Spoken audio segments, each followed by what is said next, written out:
Halo Sobat Cuan, kembali lagi bersama saya Abdul di channel stocknow.id.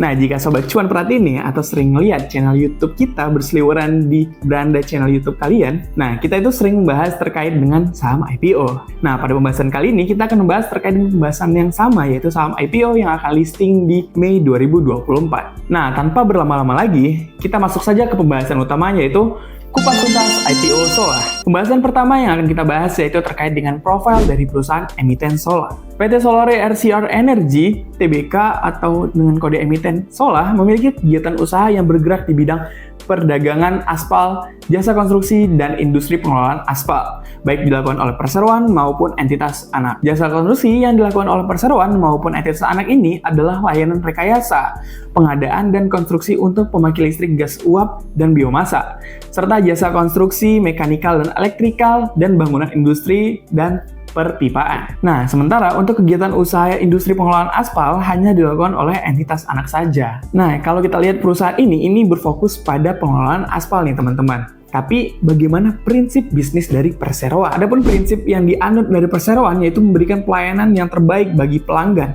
baik dalam kualitas produk, pemilihan produk, harga yang bersaing, dan ketepatan waktu pengiriman. Sasaran penggunaan produk-produk aspal termasuk turunannya dan jasa konstruksi adalah untuk menunjang proyek-proyek pemerintah, proyek swasta, hingga sektor energi, serta industri terkait lainnya. Nah, sementara untuk kegiatan usaha industri pengelolaan aspal hanya dilakukan oleh entitas anak atau anak perseroan, yang dalam kondisi saat ini perusahaan anak yang telah beroperasi terhadap kegiatan usaha tersebut adalah PT Aspal Polimer Emuisindo dan PT Modifikasi Bitumen Sumatera. Adapun lokasi perseroan ini sebagai informasi saja teman-teman, terletak di Gedung Plaza Simatupang lantai 6 Jalan TB Simatupang Raya nomor 47 Kecamatan Kebayoran Lama di Provinsi DKI Jakarta. Baik, jika kita lihat perusahaan ini bergerak di pengelolaan aspal, lalu prospek usahanya itu gimana sih? Nah, untuk prospek usaha di bidang aspal ini di Indonesia memiliki prospek yang cukup baik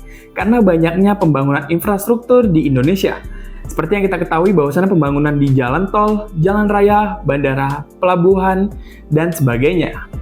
Aspal merupakan bahan dasar dalam pembangunan infrastruktur tersebut, sehingga permintaan akan aspal akan selalu tinggi ketika pembangunan tersebut dijalankan oleh pemerintah maupun swasta. Pertumbuhan ekonomi yang stabil dan meningkat di Indonesia juga berpotensi meningkatkan permintaan akan aspal, baik untuk keperluan infrastruktur maupun keperluan lainnya. Oke, kita akan bedah angka konkret dari kebutuhan aspal penetrasi di Indonesia. Di Indonesia per tahun itu sekitar 1,2 juta ton, di mana lebih dari 60% aspal itu berasal dari impor. Pada tahun 2023, Indonesia merupakan importir terbesar ke-8 di dunia, di mana impor tersebut mayoritas berasal dari negara Singapura, Malaysia, China, Korea, Thailand, dan dari Timur Tengah. Di tengah ketertinggalan sasaran infrastruktur, jalan dan jembatan, Indonesia harus mengimpor aspal karena ketidakcukupan produksi aspal yang ada di Indonesia itu hanya mencukupi sekitar 30 hingga 40% saja per tahunnya. Nah, pemerintah Indonesia juga telah menetapkan target untuk menambah panjang jalan tol negara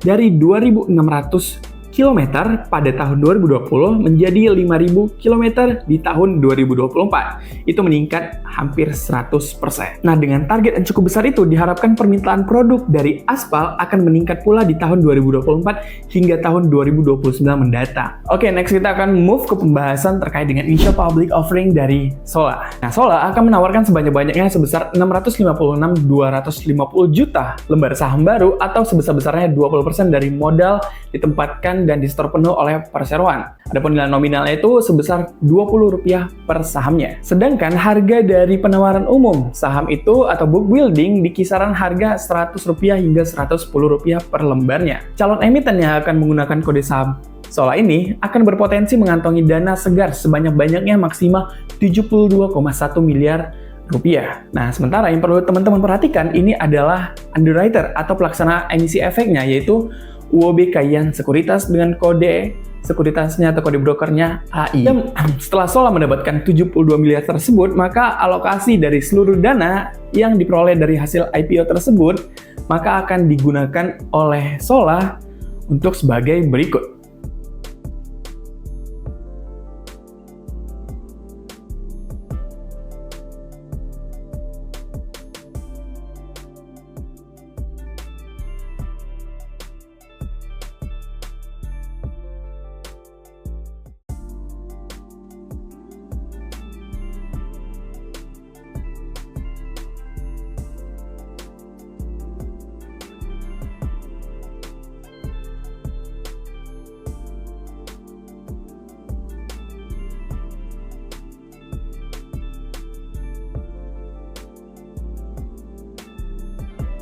Nah, sedangkan sisa dari dana IPO yang telah digunakan tadi untuk modal entitas anak akan digunakan perusahaan untuk pembelian persediaan aspal, biaya operasional kantor, biaya marketing, biaya leasing kendaraan operasional, dan gaji karyawan. Jadi kalau misalnya kita lihat dari alokasi dana yang digunakan oleh perusahaan, ini sangat bagus sekali untuk keberlanjutan perusahaan dengan mendanai anak usaha. Jadi ini saham sangat bagus jika kita lihat dari pengalokasian modalnya. Tapi, apakah bagus jika kita lihat dari laporan keuangannya? Kita akan bahas di next pembahasan. Adapun masa penawaran umum atau IPO perusahaan, yang pertama itu masa book building dari tanggal 16 hingga 19 April 2024. Masa penawaran umum di 30 April sampai 3 Mei 2024. Tanggal penjatahan di tanggal 3 Mei 2024. Tanggal distribusi saham di 6 Mei 2024. Dan yang terakhir adalah tanggal listing di Bursa Efek Indonesia itu di tanggal 7 Mei 2024. Nah, bagi teman-teman yang kepo nih terkait dengan siapa sih pemegang saham dari emiten Sola ini,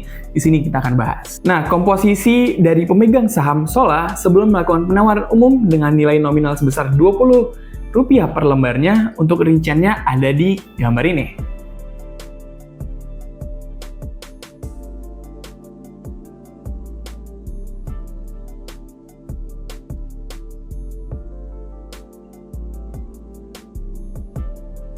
Nah, dengan terjualnya seluruh saham yang telah ditawarkan perseroan dalam penawaran umum, nah, maka struktur permodalan dan pemegang sahamnya juga akan ikut berubah, teman-teman. Berikut adalah perubahan struktur kepemilikan dari saham Sola setelah IPO di gambar ini.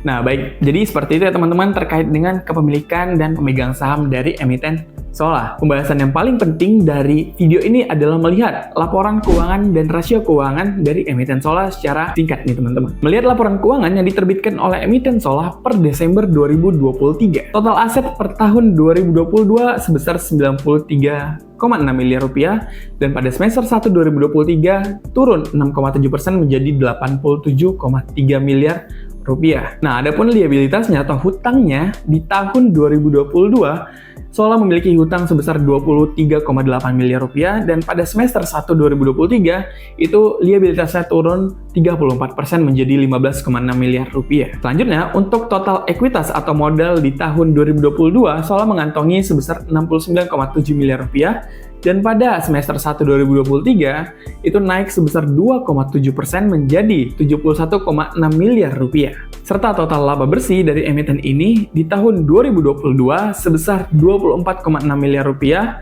dan pada semester 1 2023 itu turun sangat drastis nih teman-teman, 92% menjadi 1,9 miliar rupiah saja. Disclaimer bahwasannya perlu teman-teman ketahui penurunan dan kenaikan ini belum pasti. Tentu saja pada tahun 2024 bisa berubah nilai neraca maupun labanya. Jadi stay tune buat teman-teman untuk update terus laporan keuangan dari tiap emiten. Selanjutnya untuk rasio keuangan dan valuasi dari Sola. Adapun rata-rata PER terendah jika kita menggunakan harga terendah yaitu Rp100 per sahamnya, maka hasil PER-nya itu sebesar 34 kali.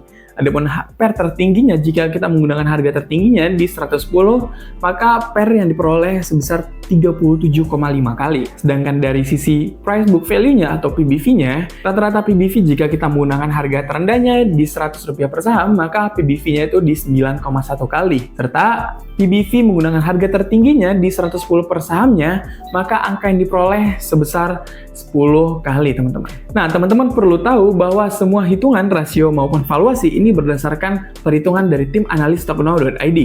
Tentunya metode perhitungan bisa berbeda-beda dengan analis lainnya. So, teman-teman stay tune terus untuk update terkait saham Sola ini. Untuk yang pengen beli jangan sampai ketinggalan ketika book building ataupun ketika pooling. Oke, teman-teman. Jadi, emiten Sola ini adalah emiten yang akan IPO di bulan April dan listing di bulan Mei 2024. So, untuk sobat cuan yang ingin membeli saham Sola di tahun 2024, boleh banget untuk analisa lebih lanjut nih teman-teman terkait dengan perusahaan ini. Perlu diingat juga bahwa analisa pada video ini bersifat disclaimer on. Artinya, segala keputusan untuk membeli dan menjual pada instrumen investasi saham ini ada di tangan investor. Terima kasih bagi teman-teman yang sudah menonton videonya. Sampai jumpa di pembahasan unboxing IPO berikutnya. Saya Abdul, salam cuan dan bye-bye.